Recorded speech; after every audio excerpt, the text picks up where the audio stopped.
ესენი ცოტა რო ვერ არიან, ყველამ კარგად ვიცით. მოусმინოთ ბანდიტ ირაკლი კობახიძეს, რომელიც ნახეთ რას ამბობს. გამოხატავს სოფელს იმის გამო, რომ ქართულ სუპერმარკეტებში სასურსათო პროდუქციის ფასები ევროპულ ფასებს მნიშვნელოვნად აღემატება. საკითხის შესაფასებლად შევარჩიეთ.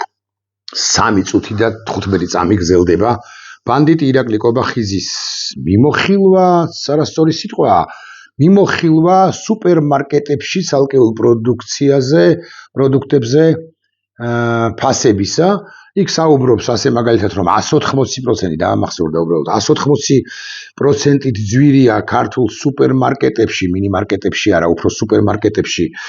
ასე მაგალითად მაკარონის ფასი კიდე რაღაც 87%-ით რაღაცა უფრო ძვირი და ასე შემდეგ. ეს მთავარი ამბავი ალბათ მაინც ის არის, რომ ჩვენთან ადგილობრივი წარმოება მაკარონისა ან პირველადი მოთხოვნილების სხვა საგნებისა უბრალოდ არ არსებობს, ან თუ არსებობს ძალიან სუსტი წარმოება გვაქვს. ასევე მთავარი მიზეზი არის ის, რასაც წერს, რასაც ამახვილებს ყურადღებას.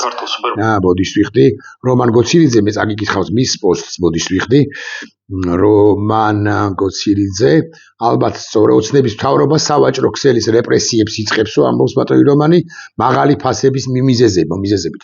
ფასების ზრდის მთავარი მიზეზი არის ხელისუფლების არასწორი სფულად საკრედიტო და საბიუჯეტო პოლიტიკა, აგრეთვე მაღალი გადასახადები და ასე შემდეგ და რეალურად საქართველოს დე-ფაქტო ხელისუფლება იწყებს ბიზნეს სფეროში საბჭოთა ობხსის სისტემის დანერგვას, რეანიმაციას, ამბობს ბატონი რომანი და მეც რასაკვირველია ვეთანხმები, ანუ კონტროლის დამყარებას რომ იწყებს, ამის მადასტურებელი არის ამ 3 წუთიანი ვიდეოს ბოლო ნაწილი, ეპილოგი, ასე გადავახვევთ თქვენის ნებართვით. სადაც კობახიძე ბანდიტი გადავახვიეთ კომპანიებისა და მარკეტების ქსელების წარმომადგენლებთან, რომ ჩვენი თანამოქმედებისთვის ფასების შემცირებას მივახციოთ. საჭიროების შემთხვევაში ამისათვის სხვადასხვა ქვეყანაში აპრობირებულ ანტიმონოპოლიურ მექანიზმებსაც გამოვიყენებთ. გარდა ამისა, მოუწოდებს სამართალდამცავ უწყებებს სიღრმისეულად შეისწავლონ. ანუ პრინციპში პოლიცია სამართალშინაგან საქმეთა სამინისტროს მოუწოდებს იმისაკენ, რომ შინაგან საქმეთა სამინისტრო გააკონტროლოს. ჩვენ ცხოვრობთ, წარმოიდგინეთ, დამოუკიდებელ სახელმწიფოში საბაზრო ეკონომიკა. ერთგან ჩემ სიახლოვეში წყალი ღირს ლარი და მეორეგან ღირს 3 ლარი და ამოუწოდებს სამართალდამცავ სტრუქტურებს შინაგან საქმეთა სამინისტროს, რომ 3 ლარი სადაც ღირს ეს სუპერმარკეტი თუ რა ვიცი, ქსელი თუ რა ვიცი, ჯიხური თუ ასე შემდეგ, როგორღაც ჩამოაყვანინე მას ფასი 1 ლარამდეო, მან ხო რაღაც პირობითად 60 თეთრად იყიდა ეს წყალიო და მარჟა ძალიან მაღალი აქვს, რამდენი და ამდენ პროცენტიანიო. რეალურად ბაზარი არეგულირებს, ეს უნდა ვიცოდეთ, მიუხედავად იმისა, რომ პოპულარულ სიტყვას შესაძლოა არ ვამბობდა ბევრი მომხმარებლისათვის, ეს რასაკვირველია, ერთგვარად შეიძლება გაუგებარიც კია, შესაძლოა მიუღებელიც კია. ბაზარი, ხალხო, ბაზარი არეგულირებს ფას წარმოქმნას, ბაზარი და თუ ვინმე ყიდლობს, იმიტომ ადევს ფასი 3 ლარიანი სადღაც წყალს ან რა ვიცი, რაღაც 4 ლარიანი მაკარონი თუ რაც ხის მაკარონი არ ვიცი მე, ხო, იმიტომ რომ იქ მომხმარებელი შედის და მომხმარებელი ყიდლობს. 4 ლარად რომ არ ყიდლობდეს ვინმე მაკარონს, ბუნებრივია რომ ეს მფლობელი ჩამოიყვანდა ფას და 3 ლარს დააბდებდა მაინც და მაინც. მას უნდა უღირს ასე ძვირად ყიდულობს შესაძლოა ძვირი, უჯდება შესაძლოა ცოტა შემოაქვს შესაძლოა და ასე შემდეგ და ამიტომაც ადებს ამ ფასს 4 ლარიანს. პირობითად მაკარონი არც ვიცი რა ღირს, მაგრამ ნუ პირობითად რაღაც პროდუქციაზე მაკარონზე ადებს მაგალითად 4 ლარს თუ რაღაც უფრო მეტ ფასს ვიდრე სხვა რომელიმე მარკეტში და ასე შემდეგ. ეს კარგად უნდა გავიგოთ. მე შემეძლო პოპულისტური სიტყვების თქვა, რომ მართლაც რა უბედურებაა ესოდენ მაღალი ფასები და საზოგადოების გულის მოგება, მაგრამ ჩვენ ამით, რასაც ირაკლი კობახიძე გვთავაზობს სახელმწიფო კაპიტალიზმამდეც კი არ მივდივართ, ჩვენ მივდივართ რეალურად სოციალიზმის მახინჯ კობახიძის ივანიშვილისეულ ფორმამდე, თუ ეს ყველაფერი რასაკვირველია აღასრულეს და შეასრულეს, კარგად უნდა გავიგოთ. მაგრამ ამას გარდა ყველაზე მნიშვნელოვანი არის ის, რომ როდესაც სუპერმარკეტებზე ან ქსელურ მარკეტებზე ლაპარაკობს ბანდიტი კობახიძე, ის არ გიმხელთ თქვენ რეალურად ვისია ეს ქსელური მარკეტები და მე გეტყვით, რომ ასე მაგალითად ორი ნაბიჯის ქსელი, რომელსაც ამდენი და ამდენი მარკეტი აქვს და მე სადღაც მეწერა სიმართლე გითხრათ და არ ვიცი ვეღარ პოულობ თუ არ ვწდები და შესაძლოა ვიპოვო, მაგრამ შესაძლოა ვერც ვიპოვო. ორი ნაბიჯის ქსელი არის რამდენიმე ადამიანისა, მათ შორის კომუნიკაციების მარეგულირებელი კომისიის თავმჯდომარისა 33%-იანი წილით კახა ბექაურისა. კახა ბექაურის და ასევე სოციოლოგ გოჩა ცქიტიშვილის ხელისუფლების ნავში რახანია გადასკუპებული პირებისა არის სწორედ ეს ორი ნაბიჯი, თუმცა სხვა მარკეტებზეც ვილაპარაკეთ. მე ეხლა ვილაპარაკოთ ორ ნაბიჯზე. კახა ბექაური ბიზინა ივანიშვილის ტელეკომპანია Info9 ხელმძღვანელობდა 2014 წელს კომუნიკაციების ეროვნული კომისიის წევრად, ხოლო 2017 წელს კომისიის თავმჯდომარედ აირჩიეს. ანუ მათი კახა ბექაური თუ მაინც და მაინც დიდ ფასებს აწესებს პირობით მაკარონზე, სწორედ მათი კახა ბექაურია თავარდამნაშავე და მიადგნენ, პოლიცია მიიყვანონ, გაბედონ და სწორედ კახა ბექაური გამოიყვანონ ყურით, მეთქი ესე უტრირებულად ვიტყვი და გკითხონ რატომ არის მაკარონზე დიდი ფასი, ასე მაგალითად ან სხვა რომელიმე პროდუქციაზე. ბექაური დღემდე ხელმძღვანელობს კომუნიკაციების მარეგულირებელ კომისიას. მისი ხელფასი არის 18000 ლარი თვის განმავლობაში. ის ფლობს 33%-ს ორ ნაბიჯში და 758 აგები ვაგენი, 758 მაღაზია ჰქონია ორ ნაბიჯს, რაც მთლიანი სუპერმარკეტების დაახლოებით 18%-ია. 2023 წლებში ბექაურმა ორი ნაბიჯიდან დივიდენდის სახით მიიღო 45.6 მილიონი ლარი. 2024 წელს შევსებული დეკლარაციის თანახმად 18.2, 23 წელს, რომელიც 22 წელს ასახავს 14.8, 22 წელს, 21 წელს ასახავს 8.3 მილიონი, 21 წელს შევსებული დეკლარაციის თანახმად 4.3 მილიონი ლარი. 32 გვერდიანია მისი ქონებრივი დეკლარაცია. ის უთითებს, რომ ის და მისი მეუღლე, ჟურნალისტი ეკა ბერიძე ფლობენ 22 ბინას, 13 მიწის ნაკვეთს და აგრეთვე 2.1 მილიონი ლარის ღირებულების 7 ავტომობილს. მათ შორის ყველაზე ძვირად ღირებული ავტომობილი არის Range Rover ავტობიოგრაფი, რომელშიც ბექაურმა 2022 წელს 602.000 ლარი გადაიხადა. ასევე Porsche Panamera,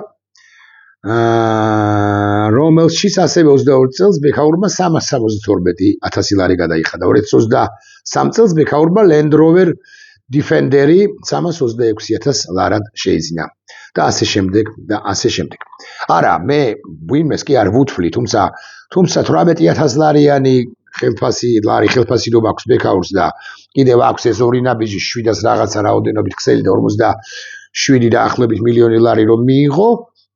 რატომ მიიღო, როგორ მიიღო ამ ორი ნაბიჯის ქსელიდან? იმიტომ რომ მას კობახიზისეული გააზრებით, კობახიზისეული ლოგიკაში ვრჩები და არ გავდივარ ამ ლოგიკიდან, იმიტომ რომ მას აქვს მაღალი ფასები, მარჟა, მოგების მარჟა აქვს ძალიან მაღალი, 2, 3, 5 და სასახელებს. კობახიძე როგორც წესი ევროპულ ქვეყნებში ეს მარჟაო მოგებისო, 5%-იანი მარჟით კი არა, 180%-იანი მარჟით კმაყოფილდება კი არა, მარჯას აწესებს ამა თუ იმ პირველადი ან სულაც არაპირველადი მოხმარების პროდუქციაზე, ეს რომ ვიცოდეთ. აქვე გეტყვით, რომ ბექაურის გარდა არის აგროჰაბის, ესე იგი გეტყვით, ნიკორას ერთ-ერთი მეწილე არის ოცნების შემომწირველი. ანუ ნიკორას ხო საკმაოდ დიდი ქსელია, ჩემს სისახლის გარშემო 1 2 3 4 5 ნიკორას 5 მაღაზია. Smarty არის თავიდან ბოლომდე ოცნების ჯიბეში და ოცნების ბიზნესმენებისა, კერძოდ მისი წილის უმრავლესობის მფლობელი არის არჩილ გეგენავა. აი თელიანი ველი რომ იყო და მთაწმინდებთან ახლო ურთიერთობაში რო არის იმ მთაწმინდებთან, რომლებიც თავის მხრივ ფარცხალაძისთან იყვნენ და არიან კიდეც, მათ შორის გიორგი და დათუნა მიქაძეები და გიორგი მიქაძე ისიც ქვეო დაპატიმრებულია, ხოლო დათუნა მიქაძე წასულია ქვეყნიდან. ესენი ხო ფარცხალაძის ჯგუფი იყო, ფარცხალაძის კამანდა იყო.